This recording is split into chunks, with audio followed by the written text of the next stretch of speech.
சகோதரர் அஷேக் எம்பிஎம் ஃபிர்தௌஸ் நலமி அவர்களே, நல்லாட்சிக்கான மக்கள் இயக்கத்தின் வேலை திட்டத்தோடு இணைந்து எமக்கு தொடர்ச்சியான ஆதரவுகளை வழங்கி வருகின்ற இப்பிரதேசத்தின் பிரமுகர்களான சகோதரர் புகாரி அவர்களே, முன்னாள் கிராம சேவை உத்தியோகத்தர் இப்ராஹிம் அவர்களே, மற்றும் இந்த மேடையில் அமர்ந்திருக்கின்ற ஷூரா சபை உறுப்பினர்களே, இந்த நிகழ்வுக்கு வருகை தந்து மிகுந்த ஆர்வத்தோடு நிகழ்வுகளை அவதானித்துக் கொண்டிருக்கின்ற சகோதரர்களே, சகோதரிகளே, உங்கள் அனைவருக்கும் முதலில் எனது அன்பின் பணிவு. அஸ்ஸலாமு அலைக்கும் வரஹ்மத்துல்லாஹி வபரகாத்துஹு. 11 மணிக்கு முன்பாக இந்த கூட்டத்தை நிறைவு செய்ய வேண்டியிருப்பதனாலும் எனக்கு பின்னர் உரையாற்ற இருக்கின்ற ஃபிர்தௌஸ் நலிமி அவர்களுக்கு போதுமான நேரத்தை நான் விட்டு வைப்பதற்காகவும் மிகவும் சுருக்கமாக ஓரிரு விடயங்களை இந்த கூட்டத்திலே உரையாற்றுவது பொருத்தம் என நினைக்கின்றேன்.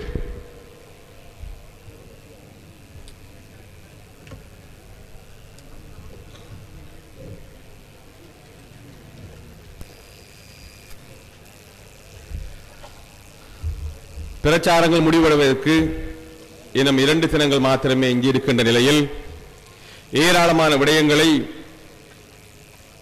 இந்த தேர்தல் களத்திலே போட்டியிடுகின்ற ஒவ்வொரு தரப்பினரும்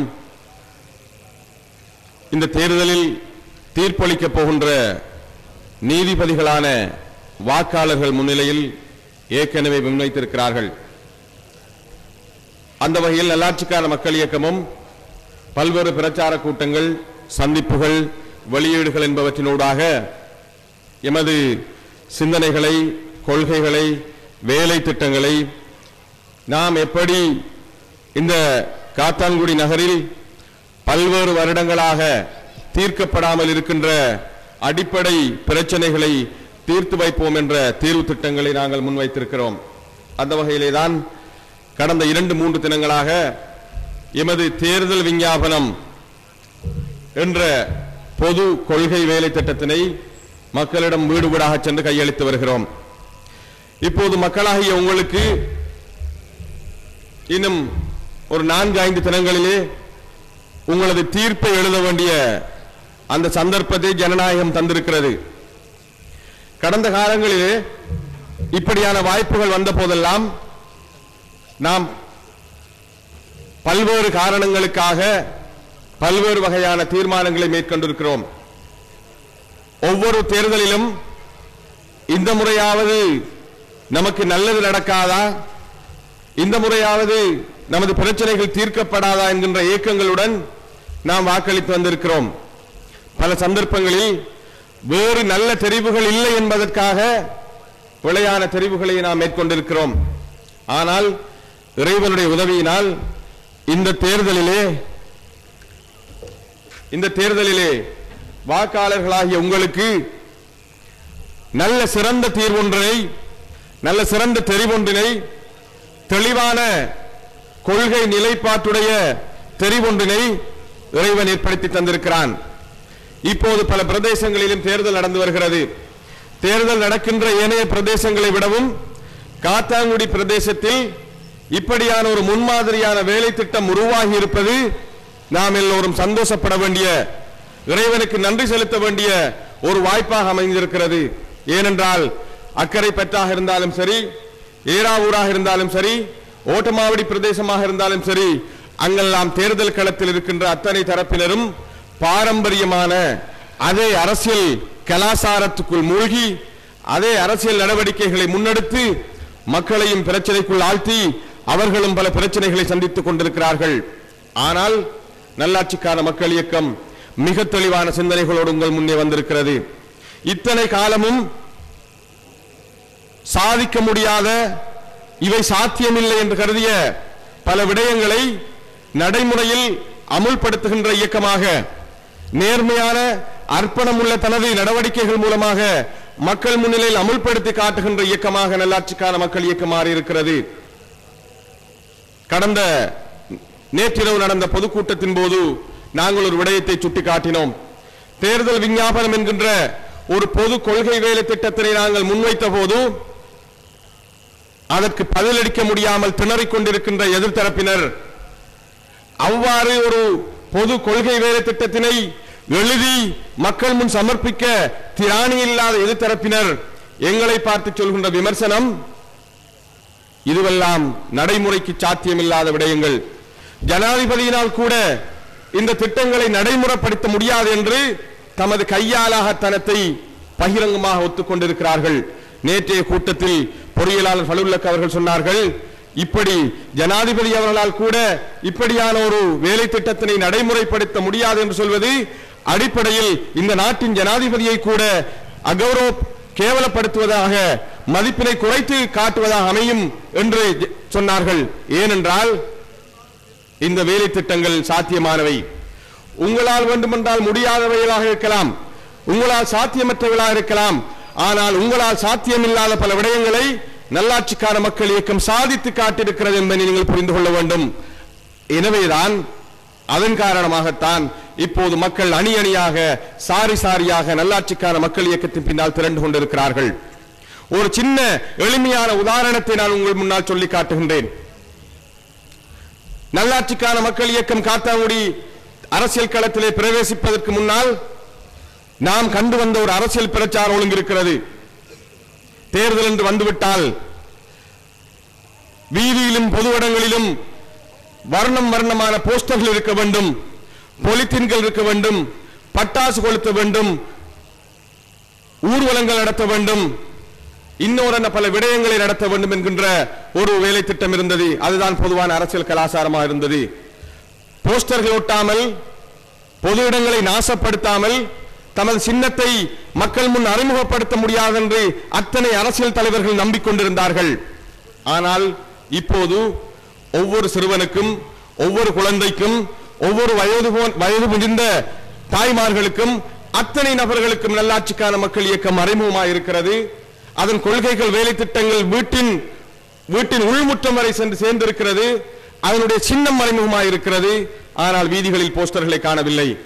பொது இடங்களிலே எந்த விதமான நாசகார வேலைகளையும் காணவில்லை. அழகளிக்கின்ற வேலை திட்டங்களை காணவில்லை, பொலித்தீன்களை காணவில்லை. ஆனால் நல்லாட்சிக்கான மக்கள் இயக்கத்தின் சின்னம் மறைமுகமாக இருக்கிறது. இந்த சின்ன உதாரணத்தை மாத்திரம் வைத்துக் கொண்டு பொதுமக்களாகிய நீங்கள் நல்லாட்சிக்கான மக்கள் இயக்கத்தினுடைய வினைத்திறன் என்ன, செயற்திறன் என்ன, நிர்வாகத்திறன் என்ன என்பதையும் இத்தனை காலமும் பெரும் பெரும் அரசியல் ஜாம்பவான்களாக உங்கள் முன்னால் பாட்டுக்களோடும் பட்டாளங்களோடும் பவனி வருகின்றவர்களுடைய செயற்திறனுக்கும் நிர்வாகத்திறனுக்கும் இடையில் உள்ள வித்தியாசத்தை நீங்கள் புரிந்து கொள்ள வேண்டும். இதைத்தான் நல்லாட்சிக்கான மக்கள் இயக்கம் திட்டமிட்ட வினைத்திறன் மிக்க நிர்வாகம் ஒன்றை உருவாக்குவதற்கான முதல் படியாக உங்கள் முன்னே செய்து காட்டியிருக்கிறது. இத்தனை காலமும் அரசியலிலே கொடிகட்டி பறந்தவர்கள் தங்கள் பக்கம் இருந்த மக்கள் ஆதரவு வேகமாக சரிய தொடங்கி இருப்பதனை கண்டு சகிக்க முடியாமல் இப்போது பதறத் தொடங்கி இருக்கிறார்கள். வாயினால் வருகின்ற வார்த்தை எதுவென்று தெரியாமல் உளரத் தொடங்கி இருக்கிறார்கள். ஆனால் நல்லாட்சிக்கான மக்கள் இயக்கத்தை நோக்கி மக்கள் வருவதற்கான காரணம் என்ன? நல்லாட்சிக்கான மக்கள் இயக்கம் பெரும் பெரும் அதிகாரத்தில் இருந்ததா? அரசாங்கத்தில் பெரும் பெரும் பங்கினை வகிப்பதாக ஏதாவது நிலவரங்கள் இருந்ததா? அல்லது கடந்த காலத்தில் கோடிக்கணக்கான ரூபாய்கள் இங்கே கொட்டி அபிவிருத்தி வேலைகளை நாங்கள் செய்தோமா? கிடையவே கிடையாது. நாங்கள் செய்ததெல்லாம் மக்களுக்கு நேர்மையான நாகரிகமான அரசியல் நடைமுறைகளை முன்வைத்தோம். எதை செய்தோமோ, எதை வாக்குறுதிகளாக கொடுத்தோமோ அதை அமுல்படுத்தி காட்டினோம். கிடைத்த அதிகாரத்தையும் அமானிதமாக அமுல்படுத்தி காட்டினோம். கிடைத்த ஒவ்வொரு சந்தர்ப்பத்தையும் மக்களுக்காக 100% பயன்படுத்துகின்ற வகையில் செயற்படுத்தி காட்டினோம். அதன் விளைவு மக்கள் இப்போது இந்த சமூகத்திலே இருந்த பெரும் பெரும் அரசியல் கட்சிகளை ஒருபுறம் தள்ளி வைத்துவிட்டு, பெரும் பெரும் அரசியல் ஜாம்பவான்களை ஒருபுறம் தள்ளி வைத்துவிட்டு நல்லாட்சிக்கான மக்கள் இயக்கத்தின் பால் கவரப்பட்டிருக்கிறார்கள். அதன் பால் அணிதிரளத் தொடங்கி இருக்கிறார்கள். இந்த நிலைமையினை பொறுத்துக் கொள்ள முடியாத அரசியல் தரப்பினர், மாற்று அணியினர் நல்லாட்சிக்கான மக்கள் இயக்கத்தின் வேலை திட்டங்களில் இருந்து பாடம் படிப்பதை விட்டுவிட்டு தமது பிற்போக்கான அதே அரசியல் வழிமுறைகளை மீண்டும் கடைபிடிக்க தொடங்கி இருக்கிறார்கள். சதி முயற்சிகளில் ஈடுபடுவது, பொய் குற்றச்சாட்டுகளை முன்வைப்பது, இளைஞர்களை வன்முறையின்பால் தூண்டிவிடுவது, இன்னொரு ஏனைய குறுக்கு வழிகளை கையாள்வது, பொதுமக்களை பிழையாக வழிநடாத்துவதற்காக பொய்யான பிரச்சாரங்களை செய்வது என்கின்ற பல குறுக்கு வழிகளை கையாண்டு கொண்டிருக்கிறார்கள். இந்த பிரதேசத்து சகோதரர்கள், நீங்கள் காலம் காலமாக எந்த அரசியல்வாதிக்கு பெரும்பான்மையாக அல்லது எந்த அரசியல் கட்சிக்கு பெரும்பான்மையாக ஆதரவளித்து வந்தீர்கள் என்பது உங்களுக்கு தெரியும். நீங்கள் அளித்த அந்த வாக்குகளின் காரணமாக, நீங்கள் அளித்த அந்த ஆதரவின் காரணமாக அந்த அரசியல் கட்சிகள் உச்சத்துக்கு சென்றன, அதிகாரத்தின் உச்சத்தை தொட்டன. அதில் ஒட்டிக்கொண்டிருந்த அரசியல்வாதிகள் பெரும் பெரும் பதவிகளுக்கு சென்றார்கள். ஆனால் உங்களது அடிப்படை பிரச்சனை கூட இன்னமும் தீர்க்கப்படாமல் அப்படியே காத்து கிடக்கின்றன. ஆனால் நல்லாட்சிக்கான மக்கள் இயக்கம் எங்களிடம் அதிகாரத்தை தாருங்கள், அதன் பின்னர் தான் மக்களுக்கு சேவையாற்றுவோம் என்று நாங்கள் காத்து கிடக்கவில்லை. 2006 ஆண்டு நகரசபை தேர்தலில் போட்டியிட்ட போது 20% மக்கள் மாத்திரம்தான் எனக்கு ஆதரவளித்தார்கள். என்றாலும் நாம் சோர்ந்து விடவில்லை. எமது சமூக பொறுப்பினை நாங்கள் புறந்தள்ளவில்லை. முடியுமானவரை அத்தனை விடயங்களிலும் சக்தியையும் தாண்டி இந்த மக்களுக்காக செய்கின்ற அனைத்து நடவடிக்கைகளையும் மேற்கொண்டோம். எனவேதான் கடந்த 8 மாதங்களாக இந்த பிரதேசத்திலும் அங்கே அப்ரார் நகர் பிரதேசத்திலும் நாம் என்ன நடவடிக்கைகளை மேற்கொண்டு வருகிறோம் என்பதை நீங்கள் அவதானித்திருக்கிறீர்கள். வீடு வீடாக வந்தோம், உங்களது தகவல்களை சேகரித்தோம், உங்களது நிலைமைகளை அவதானித்தோம், உங்களது வீடுகளில் படிக்கின்ற குழந்தைகள் எத்தனை பேர் இருக்கிறார்கள் என்பதை பார்த்தோம், உங்களது வீடுகளில் நிரந்தர நோயாளிகளாக இருக்கின்ற ஏழை நோயாளிகள் எத்தனை பேர் என்பதை பார்த்தோம், எத்தனை விதவைகள் என்பதை கணக்கிட்டோம். இதை வைத்துக் கொண்டு எங்களால் முடிந்த எங்களது சொந்த பணத்தை கொண்டு எங்கள் மீது நம்பிக்கை வைத்து நிதியுதவி வழங்குகின்ற தனிநபருடைய பணத்தை கொண்டு பல வேலை திட்டங்களை நாங்கள் முன்னெடுத்தோம். அல்ஹம்துலில்லாஹ் 550 ஏழை நிரந்தர நோயாளிகள் கடந்த 8-9 மாதங்களாக நல்லாட்சிக்கான மக்கள் இயக்கத்தினுடைய உதவிகளை பெற்று வருகிறார்கள். ஆயிரக்கணக்கான மாணவர்கள் நல்லாட்சிக்கான மக்கள் இயக்கத்துடைய கல்விக்கான ஊக்குவிப்பு உதவிகளை பெற்றிருக்கிறார்கள். இங்கே இதனை பார்த்து சகித்துக் கொள்ள முடியாத இப்பிரதேசத்தின் மண்ணின் மைந்தன் பிரதி அமைச்சர் என்ன செய்திருக்க வேண்டும்? இந்த மக்களின் பிரச்சனைகள் இப்படி இருக்கிறதா? நல்லாட்சிக்கான மக்கள் இயக்கம் இப்படி செய்ய முடியும் என்றால் இதைவிட 10 மடங்கு என்னால் இந்த மக்களுக்கு செய்ய முடியும் என்று உங்களை நாடி வந்திருக்க வேண்டும். உங்களது பிரச்சனைகளை எங்களை விட வேகமாக உங்களை நாடி வந்து கேட்டிருக்க வேண்டும். நாங்கள் இங்கு 500 நோயாளிகளுக்கு உதவி செய்கின்றோம் என்றால் 5000 நோயாளிகளுக்கு உதவி செய்கின்ற வேலை திட்டங்களை பிரதி அமைச்சர் கொண்டு வந்திருக்க வேண்டும். ஆனால் அவரால் செய்ய முடிந்தது என்ன? நல்லாட்சிக்கான மக்கள் இயக்கம் செய்கின்ற இந்த வேலை திட்டங்களை நிறுத்துவதற்காக பெட்டிஷன்களை அனுப்பி கொண்டிருக்கிறார்.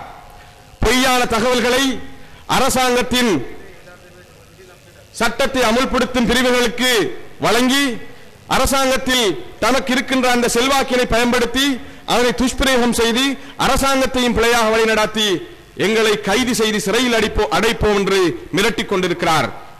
அவரது அறியாமையை பற்றி நான் கவலைப்படுகிறேன். ஒரு புத்திசாலியாக இருந்திருந்தால் நல்லாட்சிக்கான மக்கள் இயக்கத்தின் பின்னால் இத்தனை மக்கள் அணிதர்களுக்கான காரணம் என்பதை கண்டுபிடித்து அதனை ஒரு வழிமுறையாக பெற்று தனது அரசியலை அவர் செய்திருக்க வேண்டும். ஆனால் அவருக்கு இருக்கின்ற வளமையான பிற்போக்குத்தனம், வளமையான குறுக்கு புத்தி, இன்னமும் யாரையாவது மாற்றிவிட முடியுமா, யாரையாவது குறுக்கு வழியில் எங்கேயாவது சிறைப்படுத்த முடியுமா, தனது அதிகாரத்தை துஷ்பிரயோகம் செய்ய முடியுமா என்று நான் சிந்தித்துக் கொண்டிருக்கிறாரே தவிர இங்கிருக்கின்ற இத்தனை ஏழை நோயாளிகளை சந்தித்து என்னாலும் இதனை செய்ய முடியும் என்று எந்த வாக்குறுதியிலும் கொடுக்க முடியவில்லை, எந்த நடவடிக்கையிலும் செய்ய முடியவில்லை. அது மாத்திரமல்ல, மிக கேவலமான துண்டு பிரசுரங்களை வெளியீடுகளை அவர்கள் செய்து கொண்டிருக்கிறார்கள். நேற்று முன்தினம் மௌலவியாக்கள் உலமாக்கள் ஒன்றியம் என்கின்ற தலைப்பிலே மிகவும் கேவலமான துண்டு பிரசுரங்களை அடித்து அங்கே மெத்தைப்பள்ளி முண்டலிலே மெத்தைப்பள்ளி அந்த பகுதியிலே வீடு வீடாக சென்று இரவிரவாக போட்டிருந்தார்கள். அதற்கு மாணவர்களை பயன்படுத்தி இருந்தார்கள். மாணவர்களுக்கு இவர்களால் கல்விக்கு உதவி செய்ய முடியவில்லை. ஆனால் அந்த மாணவர்களுடைய கல்வியையும் பாழாக்கிவிட்டு மிக கேவலமான துண்டு பிரசுரங்களை விநியோகிப்பதற்காக இந்த மாணவர்களை பயன்படுத்தியிருந்தார்கள். இன்று டெலிகாம் பகுதியிலே மிகவும் கௌரவமானவர் என்று நினைத்துக் கொண்டிருந்த அல்லது மிகவும் பரவாயில்லை என்று நினைத்துக் கொண்டிருந்த ஒரு வேட்பாளரை பயன்படுத்தி பகிரங்கமாக வீடு வீடாக அந்த கேவலமான பொய்ப்பிரச்சார அந்த அசிங்கமான நோட்டீஸ்களை விநியோகித்துக் கொண்டிருந்தார்கள்.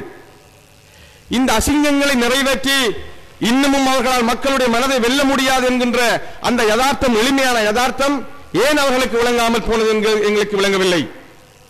அரசியலிலே பெரிய சாணக்கியம் உள்ளவர்கள் சொல்கிறார்கள், அரசியலை வியூகம் அமைப்பவர்கள் சொல்கிறார்கள், மக்கள் ஏன் இப்போது நல்லாட்சிக்கான மக்கள் இயக்கத்தின் பின்னால் திரண்டிருக்கிறார்கள் என்பதை புரிந்து கொள்ள முடியாத, அந்த எளிமையான உண்மையை கூட தெரிந்து கொள்ள முடியாத அளவு நேர்மையற்றவர்களாக இருந்து கொண்டிருக்கிறார்கள். எனவேதான் இந்த தேர்தலில் நீங்கள் பொதுமக்களாகிய நீங்கள் மிகவும் தெளிவாக இருக்க வேண்டும். இந்த பிரதேசத்து மக்கள் நீங்கள் தெளிவாக இருக்க வேண்டும்.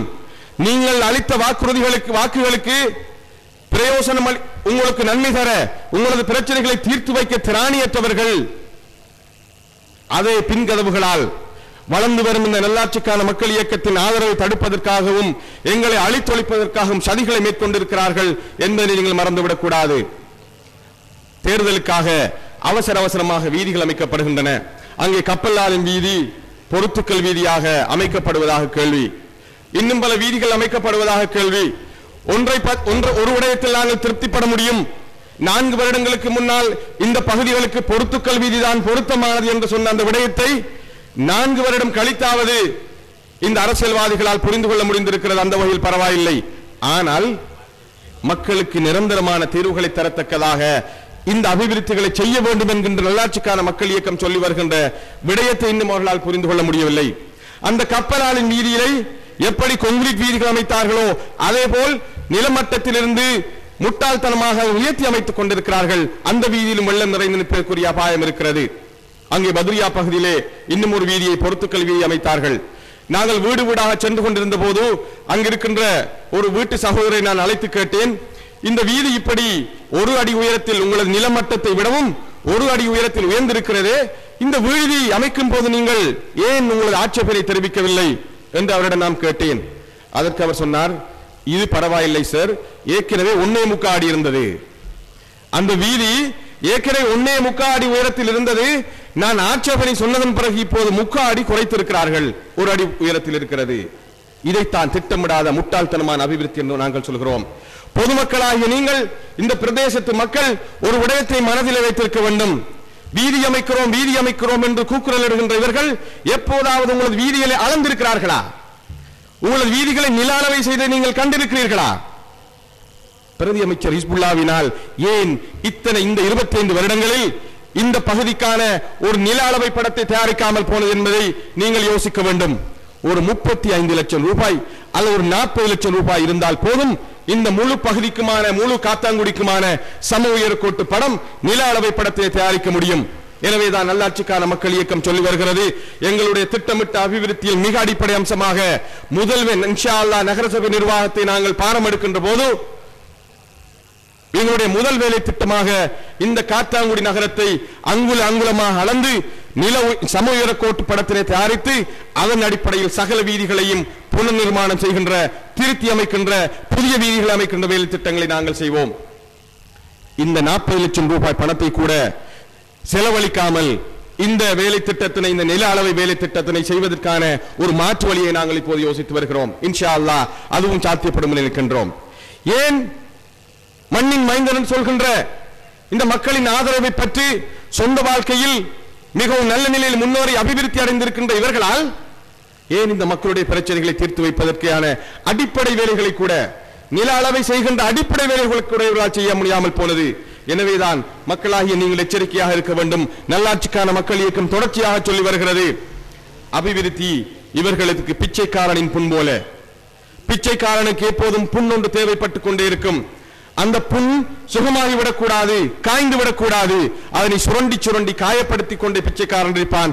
ஏனென்றால் பிச்சை எடுக்கின்ற தொழிலுக்காக அந்த புண் தேவைப்படுகிறது என்பது போல காத்தான்குடியில் அரசியல் தொழிலை செய்பவர்களுக்கு இந்த அபிவிருத்தி தீர்ந்துவிடக்கூடாது, மக்களுடைய பிரச்சனைகள் நிரந்தரமாக தீர்ந்துவிடக்கூடாது என்பதில் கண்ணுங்கருத்துமாக இருக்கிறார்கள். எனவேதான் பிழையான கோடிக்கணக்கான பொதுமக்களுடைய, அரசாங்கத்துடைய காசு பணத்தை வீணாக்கி மிக முட்டாள்தனமான அபிவிருத்திகளை இங்கே செய்து கொண்டிருக்கிறார்கள். இதற்குத்தான் தீர்வாகத்தான் நல்லாட்சிக்கான மக்கள் இயக்கம் ஒரு சிறப்பான அபிவிருத்தி திட்டம் என்கின்ற தேர்தல் விஞ்ஞாபனம் ஒன்றை நாங்கள் உங்களை சமர்ப்பிக்கிறோம். எப்போதாவது தேர்தலில் இத்தனை ஆண்டுகளில் பெரும் அரசியல்வாதிகள் சிறப்பான உங்களுடைய பிரச்சனைகளை தீர்க்கத்தக்க தேர்தல் விஞ்ஞாபனத்தை அவர் உங்களுக்கு தந்திருக்கிறார்களா என்பதை நீங்கள் சிந்தித்து பார்க்க வேண்டும்.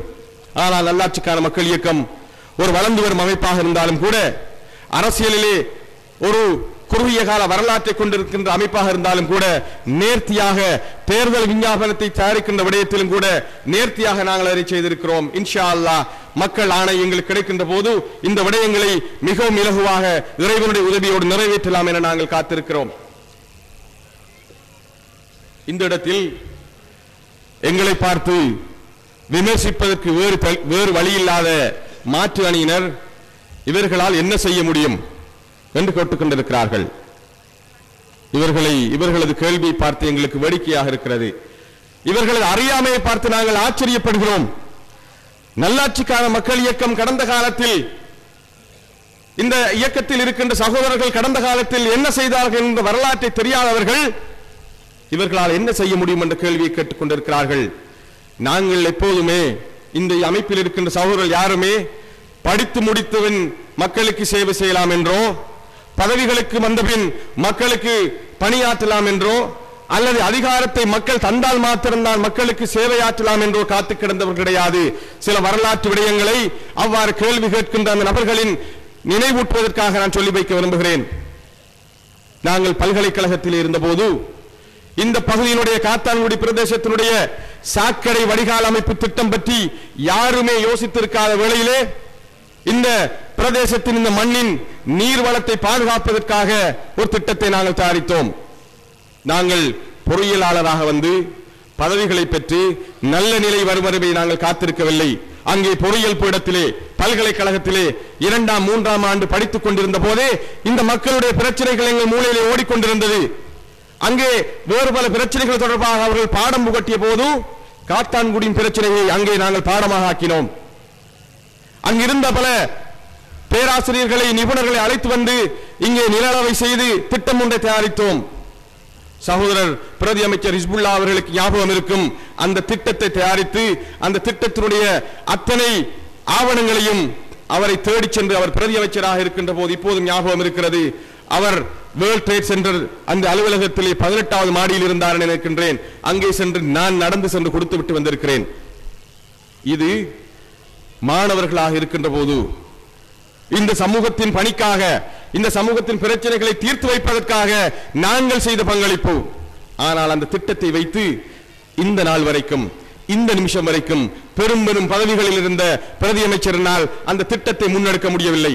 ஒரு அங்குலம் தானும் நகர முடியவில்லை. கடந்த நகரசபை தேர்தலின் பின்னர் UNDP நிறுவனம் நகரசபை கூட அந்த திட்டத்தின் ஒரு பகுதியினை அமல்படுத்துவதற்கு முன் வந்த போது அதையும் நாசமாக்கி விட்டு அங்கே இருக்கிறார்கள். முதலாவது கொக்கோ கோலா நிறுவனம் பாரிய தொகையினை ஒதுக்கி திட்டத்தை அமல்படுத்தியது. திட்டத்துக்காக வழங்கப்பட்ட அத்தனை உபகரணங்கள் மண்ணிலே புதைக்கப்பட்டு திட்டம் கைவிடப்பட்டது. முட்டாள்தனமான தலைமைத்துவத்தின் காரணமாக மீண்டும் ஒரு முறை 5.5 கோடி ரூபாய் செலவில் திட்டம் அமல்படுத்தப்பட்டது. திட்டம் இப்போது அரைகுறையாக மக்களுக்கு பூரணமான பிரயோசனம் அளிக்காத ஒன்றாக மாறி இருக்கிறது. நல்லாட்சிக்கான மக்கள் இயக்கம் செய்த பங்களிப்பு இது. இப்படித்தான் ஒவ்வொரு கட்டத்திலும் இந்த மண்ணின் பிரச்சனைகளுக்காக எங்களை சக்திக்குட்பட்ட வகையில் பங்களிப்பு செய்தவர்களாக நாங்கள் இருந்திருக்கிறோம்.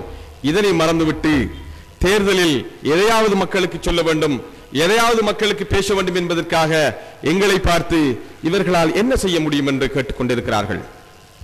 காத்தான்குடி நகரசபை வரலாற்றிலே ஒரு உறுப்பினர், ஒரு தவிசாளர் அல்லது ஒரு பொறுப்பு வாய்ந்த பதவியில் இருந்தவர் இந்த நகரசபையுடைய அபிவிருத்தி திட்டங்கள் தொடர்பாக, இந்த நகரசபையின் பிரச்சனைகளை தீர்த்து வைப்பதற்காக ஒரு வெளிநாட்டு கவுன்சிலின் தலைவரோடு, வெளிநாட்டு உள்ளூராட்சி மன்றத்தின் தலைவரோடு பேச்சுவார்த்தை நடத்திய வரலாறுகளை நீங்கள் கண்டிருக்கிறீர்களா? கேள்விப்பட்டிருக்கிறீர்களா? ஆனால் நல்லாட்சிக்கான மக்கள் இயக்கம் ஒரு சிறிய அமைப்பாக இருந்த போதிலும் கூட அதனையும் செய்து முடித்திருக்கிறோம்.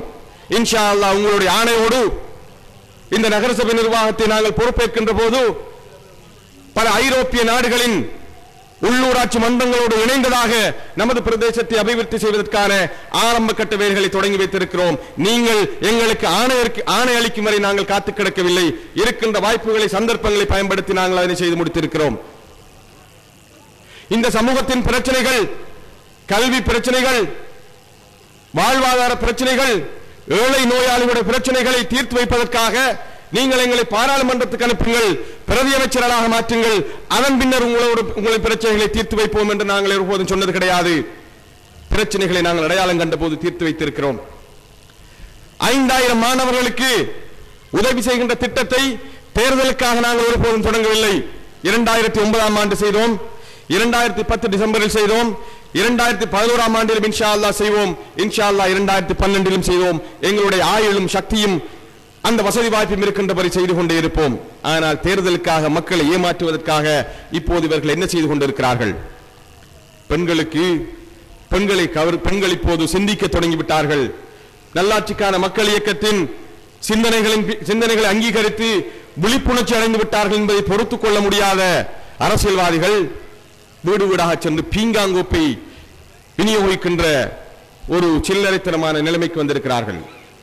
நான் அந்த பெண்களோடு பேசுகின்ற போது கேட்டோம், இத்தனை காலமும் உங்களது பிரச்சனைகளை, உங்களது குழந்தைகளின் கல்வி பிரச்சனையை, உங்களது வாழ்வாதார பிரச்சனைகளை, உங்களது இன்னொரு பல்வேறு பிரச்சனைகளை பற்றி கவலைப்படாத அரசியல்வாதிகள், பிரதி அமைச்சர்களுக்கு தேர்தல் வந்தபோது உங்களது குஷினியில் அப்படி என்ன அக்கறை?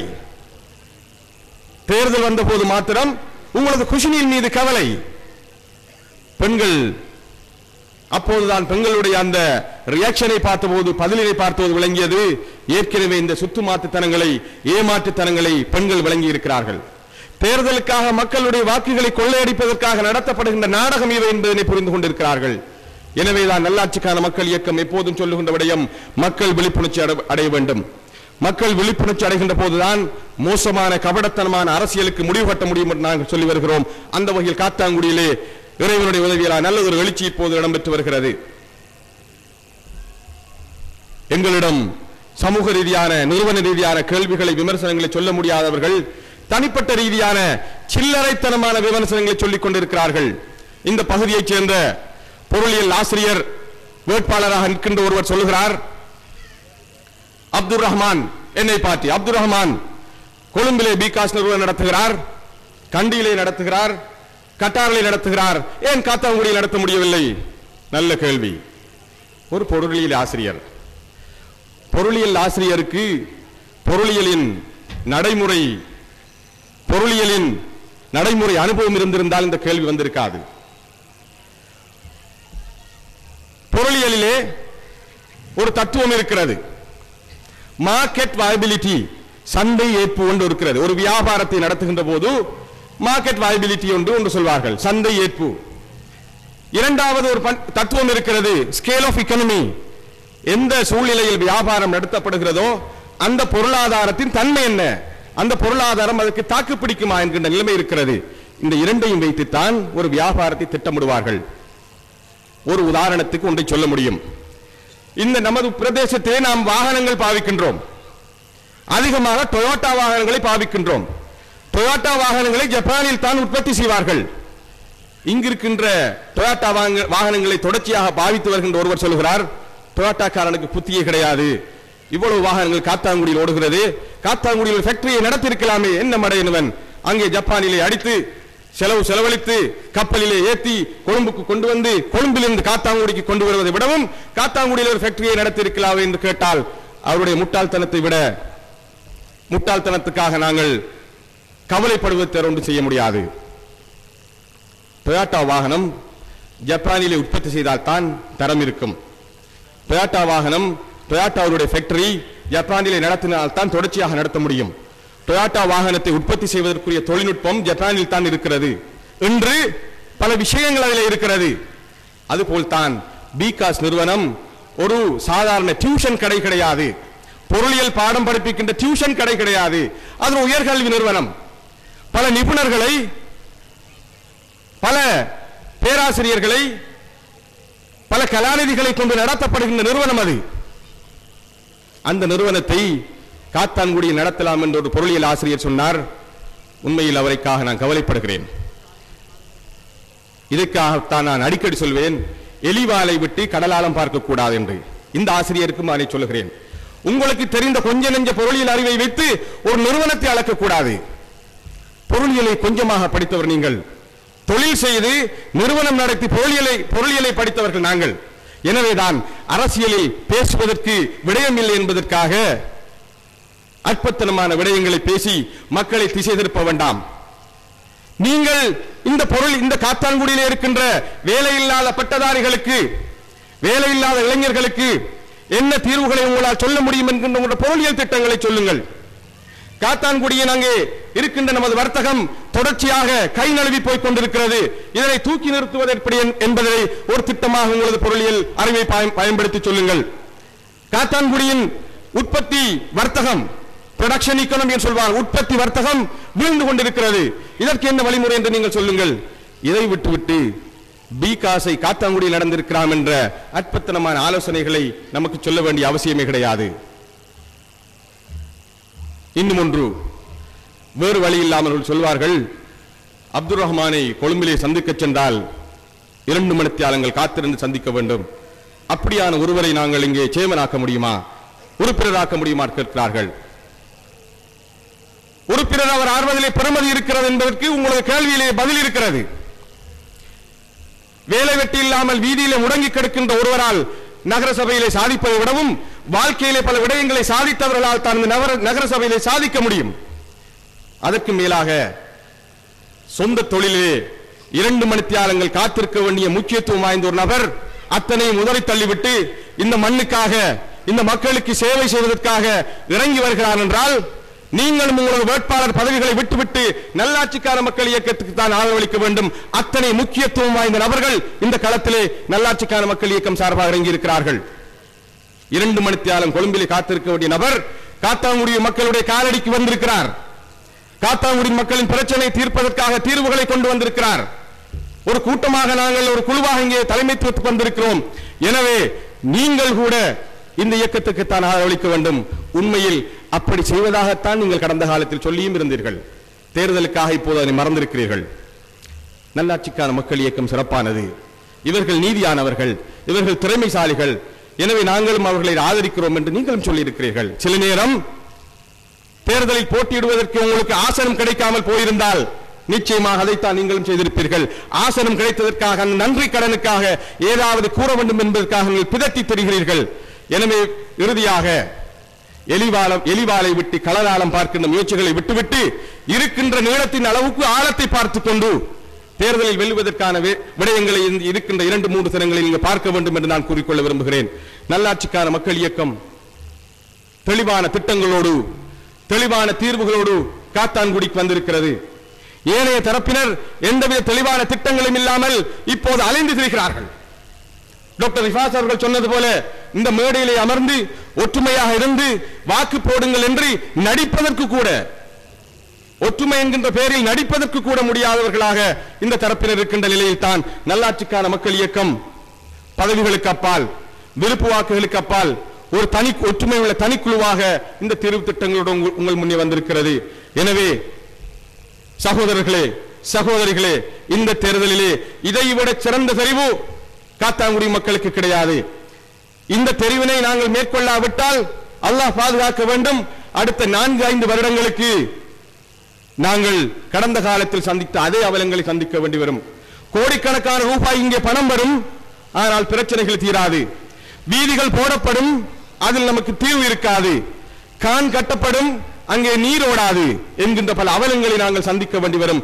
எனவே நல்லாட்சி கடந்த கால அனுபவங்களை நாங்கள் பாடமாக எடுத்துக்கொண்டு இருக்கின்ற இந்த தேர்தலை நல்ல வாய்ப்பாக பயன்படுத்திக் கொண்டு நல்ல ஆட்சி ஒன்றினை, நல்ல ஒரு நிர்வாகத்தினை இந்த மக்களுக்கு, மக்களின் பிரச்சனைகளுக்கு காது கொடுத்து புத்திசாலித்தனமாக மக்களுடைய பிரச்சனைகளை தீர்த்து வைக்கக்கூடிய ஆளுமையும் அறிவும் உள்ள நிர்வாகத்தினை தெரிவு செய்கின்ற வாய்ப்பினை நீங்கள் பயன்படுத்திக் கொள்ள வேண்டும்.